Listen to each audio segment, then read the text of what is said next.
Estamos mais uma vez aqui no nosso canal. Quem ainda não se inscreveu, se inscreva. Quem já se inscreveu, continue nos acompanhando. Deem o like de vocês se vocês tiverem gostado dos nossos vídeos e nos sigam, que a gente vai estar aí passando semanalmente notícias e informações para vocês sobre atividade física, medicina desportiva, saúde, bem-estar, nutrição desportiva e todos os assuntos relacionados a essa área. E o nosso assunto de hoje é sobre suplementação.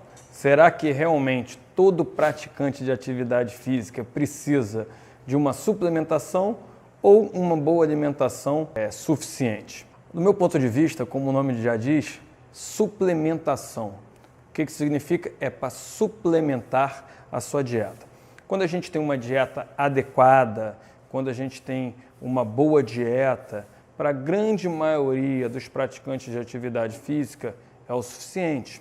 O que acontece é que existem muitos erros no que a gente chama de fuel time, por exemplo, do momento que você vai se alimentar, o que você deve se alimentar pré e pós. Mas por que a suplementação é tão usada? A gente vai explicar um pouco aqui também. Óbvio que no nosso mundo atual, nos dias de hoje, com o aumento da demanda de atividade física, é muito difícil alguém conseguir, na correria do dia a dia, com o que a gente tem de disponibilidade, ter uma ótima alimentação. Essa que é a grande questão, esse que é o grande desafio. Então, se você tiver uma ótima alimentação, talvez isso fosse o suficiente, mas dificilmente alguém consegue ter uma ótima alimentação. E quando você pratica atividade física, você tem que entender que a tua demanda aumenta. Então você tem mais lesão muscular, você tem mais dano muscular, você está expondo o teu corpo a uma carga que o não praticante não tem. Quais que seriam as vantagens e desvantagens de cada um? Primeiro, na alimentação, óbvio que é uma coisa mais natural para quem tem uma boa alimentação, é um hábito, então eu acho isso muito interessante que você pratique isso em casa. Então, quando você quer uma liberação de alimentos, de macro e micronutrientes por um período mais longo, a alimentação vai ser superior à suplementação. Então, se você quer, por exemplo, estar dando proteína pós-treinamento, ao longo do dia, a alimentação vai ser melhor, porque você tem que fazer a digestão, você tem uma velocidade mais lenta de absorção, porém, você vai estar liberando isso por mais tempo para essa pessoa, para esse praticante de atividade física. Em que momento a suplementação ia ser melhor? A suplementação realmente tem sua indicação e tem algumas vantagens, algumas facilidades em relação à alimentação. Primeiro, quando você toma um suplemento, você sabe exatamente a quantidade daquele nutriente que você precisa, que você está ingerindo. Então, quando eu tomo um scoop ali de whey protein, por exemplo, uma proteína, eu consigo naquela dose saber exatamente quantas gramas de proteína eu estou ingerindo. Quando você come um filé de frango, um ovo, um bife, por mais que você pese, isso é um macronutriente, você vai digerir, não significa que aquele peso seja o peso que você está ingerindo de proteína. Então fica muito mais difícil para você quantificar exatamente a real dose. Então isso seria uma vantagem do suplemento. Outra vantagem do suplemento em relação à alimentação seria a velocidade de absorção, como a gente falou. Então quando você toma um suplemento, a tua absorção é muito rápida.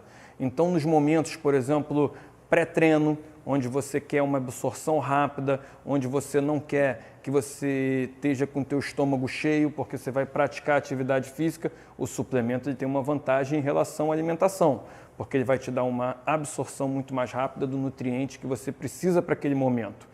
Outro momento também é o pós, porque eu consigo uma absorção rápida, muitas das vezes, pela redistribuição sanguínea, você termina a atividade física sem fome. Quantos de vocês, quando fazem uma atividade física de alta intensidade, logo após, você não tem fome, e aí é um momento em que você precisa um aporte maior de nutrientes, e para isso o suplemento também seria ótimo, porque você consegue tomar alguma coisa líquida, num volume muito menor, e vai te dar o mesmo resultado que você quer na alimentação. E a última vantagem do suplemento em relação à alimentação É a praticidade, isso é óbvio.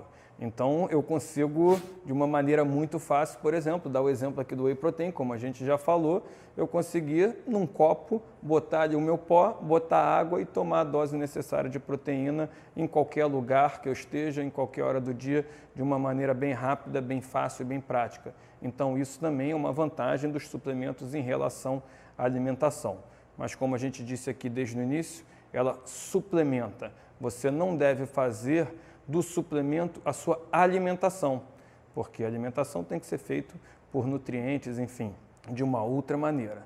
Então, os suplementos têm suas vantagens, têm suas indicações, como uma boa alimentação também, que tem que ser a base da sua pirâmide. E aí a gente vai estar falando sobre o que é o melhor de suplemento em cada momento, para cada tipo de atividade física, e a gente vai estar falando mais disso aqui no canal.